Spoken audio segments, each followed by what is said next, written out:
শনিবার গুলশানে বিএনপি চেয়ারপারসনের কার্যালয়ে একটি সংবাদ সম্মেলনের আয়োজন করে বিএনপি মহাসচিব মির্জা ফখরুল ইসলাম আলমগীর।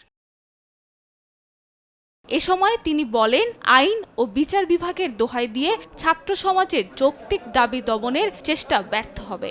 21 শতাব্দীর এই সময় এসে প্রযুক্তি ও জ্ঞানভিত্তিক বৈশ্বিক ব্যবস্থায় টিকে থাকতে হলে মেধাভিত্তিক রাষ্ট্র ব্যবস্থা প্রতিষ্ঠার কোনো বিকল্প নেই। তাই সাধারণ ছাত্র সমাজের কোটা সংস্কার আন্দোলনের ন্যায্য ও যৌক্তিক দাবি সমূহের সঙ্গে আমরা একমত। আইন ও বিচার বিভাগের দোহাই দিয়ে ছাত্র সমাজের যৌক্তিক দাবি সমূহকে দমানোর সকল অপচেষ্টাই ব্যর্থ হবে বলে আমরা বিশ্বাস করি।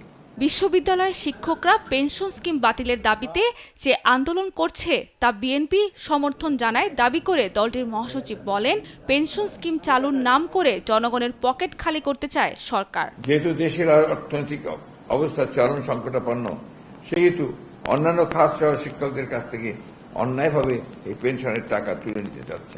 সরকারের আর্থিক দুরবস্থার মধ্যে সার্বজনীন পেনশন স্কিম নামে নতুন স্কিম চালু করা সরকারের দুর্বল আর্থিক খাতে মেরামত করার একটা কৌশল। এটি এই অবৈধ আর্থিকভাবে জড়িত সরকারের আরেকটি নতুন লুটপাট স্কিম, যার নাম পেনশন স্কিম। ক্ষমতায় গেলে সব ধরনের বৈষম্যমূলক স্কিম বাতিলের হুঁশিয়ারিও দিয়েছেন তিনি। সাবিনা মজুমদার, দেশ টিভি, ঢাকা।